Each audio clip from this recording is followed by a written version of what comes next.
afternoon. I'm Diana Hart with Poplar Village Gardens, and I'm standing here in the space that contained all of our strawberry towers this summer. We have disassembled the strawberry towers.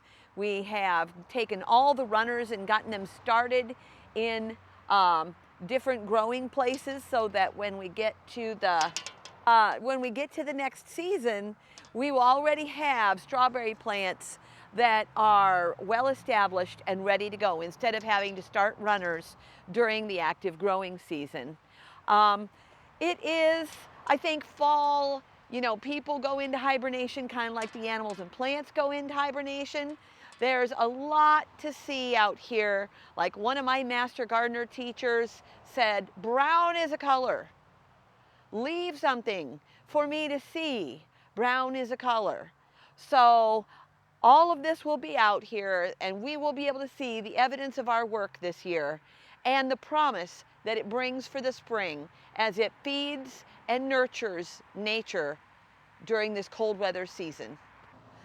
What I wanted to talk about today, I think, is how I am a firm believer that one person can make a difference.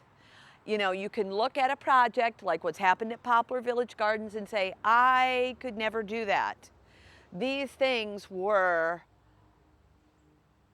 cultivated one little thing at a time by a few people every year that came and just did something. I would like to encourage all of you to approach wintertime as a time to cultivate ideas. If you want to make a change, start to think about that now. And maybe when spring comes, you'll be ready to do something. As you can see here, we've got quite a bit of garden bed space. This area has been my garden for many years, but through the process of turning this into a food forest community garden with the help of volunteers and usually one part-time garden employee, we have changed the structure and added to it every single year. So what little bit we had was structured in one way the first year, and then we gradually have changed it as we found that we had a better way. But this was not done by a huge group of people. This was one volunteer, two volunteers, maybe a few work days where people would come and work together towards a common purpose. But all of this happened in little increments, and you can see evidence even now of how we start a garden bed, and this garden bed over here is a good example. It's a garden bed in process. We haven't planted anything. It's not ready for planting. We've put it into position. We have a plan for it, and we are working towards achieving that plan. Everything takes time, and especially with gardening, that's true. So with every area that we have had here, it has been like that. So over here, all of this area along here has taken a transformation over the last 3 years. I started with this area where the bird bath is. We had a bunch of bird feeders. We had planted some lavender and Russian sage.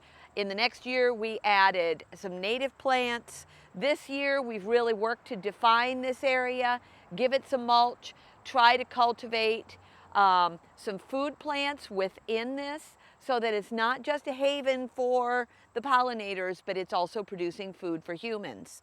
So this part right here was part of my year one dream, was to make a space where we could provide better access to people that had mobility issues. A lot of this is mulched around here. The keyhole beds are all at a high level, so somebody could work that without having to get down on the ground.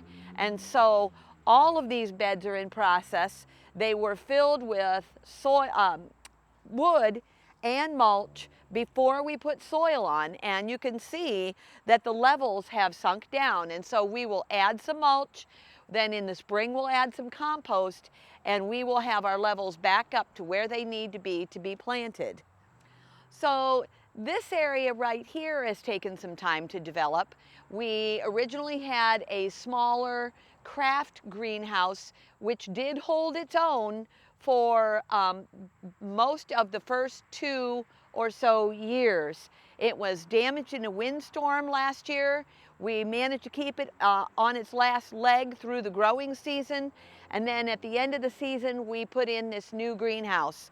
So now we've got the ability to actually grow food in the ground under the cover of a greenhouse.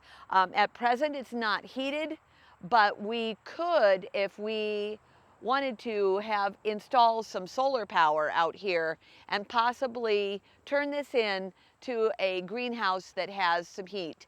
That would give us year-round ability to grow food. In this area, I think the story I would like to tell you is about the progression. We knew that we were going to need a wash and pack area, so I acquired tables. We made a foundation to set the tables on, and we had a pop-up canopy that covered this area during the first growing season and a half. Now, that was also taken away and damaged by a windstorm. So at the end of last season, we were able to put up this pergola. Now, that this has all been achieved by either volunteer help, or of course some people, we need to have people with extra expertise, as with our refrigeration shed, which we knew we really needed.